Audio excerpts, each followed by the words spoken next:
Gentleman's time has expired. Gentleman from Maryland, Mr. Raskin, is recognized.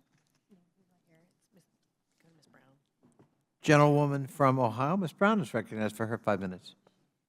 Thank you, Chairman Connolly. Welcome. And thank you for hosting this timely hearing as the Postal Service prepares for the annual holiday rush.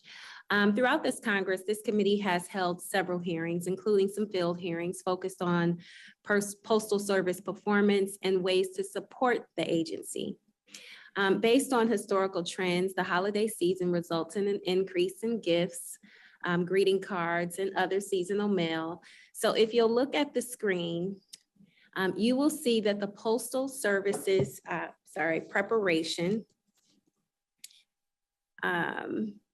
for the upcoming holiday season, including converting 10,000 pre-career employees into career employees, hiring 20,000 temporary employees, installing 50 new package processing machines, and leasing 17 additional mail processing facilities.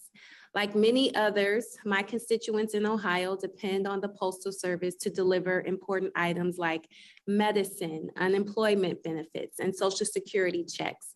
So my question to all of the witnesses is, does the Postal Service have the right staff, equipment, and facilities in place to get mail and packages delivered on time throughout the upcoming holiday season? I'll give it a shot. Yes, I believe we do. Earlier, we started preparations for peak season earlier this year than we ever have in the past. We started maybe in July, where I can only speak for my union, the National Postal Mail Handlers Union, that we entered into a memorandum of understanding with the Postal Service, where we agreed to convert 2,700 temporary employees to full-time career status. And we also agreed, there's 8 weeks during the year where the Postal Service contractually can exceed the 24.5% percentage of our temporary employees. And what has been happening, the Postal Service in the past has been using two to three of those weeks to just hire the people and get them on board. So we reached an agreement to allow them to start an extra 2 weeks where they can hire people, put them on board. Now, that being said, they have hired additional, they replaced the ones they converted and hired an additional 20, I was told 28,000, but if it's 20,000, that is correct. I was told that they did hire, in fact, 20,000 people.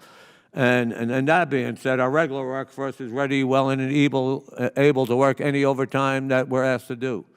So in answer to your question, yes, I think they are properly staffed to address the peak season this year.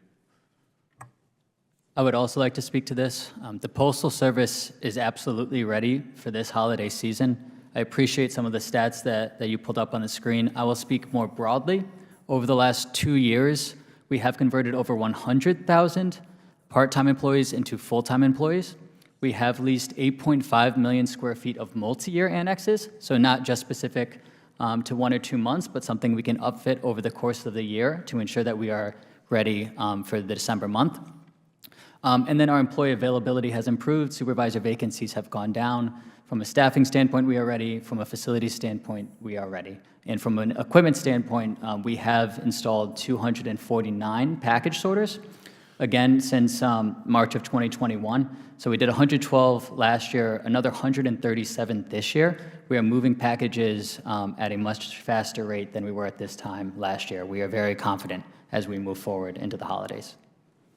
If I could add to that, the Postal Service's customers fully expect a successful peak season. They have added capacity necessary to meet the increased demand, and they seem to have a solid plan in place. Because the Postal Service operates in virtually every community in the U.S., we fully expect there might be local instances of outages because of weather events or perhaps localized employee shortages, and hope that the Postal Service is able to communicate effectively when those inevitable things do happen, but in no way should anyone anticipate any kind of systemic problems like we had 2 years ago. Thank you. Our audit work also indicated the Postal Service was ready and they had a reasonable plan and contingency plans around any issues that they came up during the peak season.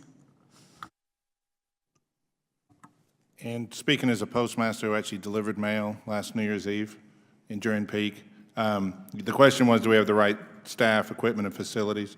Equipment and facilities are things. They don't really move the mail. People move the mail, and we never have enough people. I've been here 25 years, but we manage. We manage, we move people around, people work overtime, people do extraordinary things. It's a continuum. We've hired in the last couple of years over 400,000 people. And we continue to hire. So I don't think that I'm ever fully staffed. So we're always working, but we will deliver. It will be a successful season, I'm sure. Well, thank you for that. I think I can say this, people across the country are counting on the Postal Service, especially during the holiday season. And my hope is that the Postal Service will be able to maintain on-time delivery performance. I look forward to working with you and my colleagues to ensure that the Postal Service continues to provide an excellent customer experience. So thank you, Mr. Chairman, and with that, I yield back. Thank you, Ms. Brown, and thank you for your faithfulness as a member of this subcommittee. We really appreciate it. Mr. Pascarello, the gentleman from New York is recognized.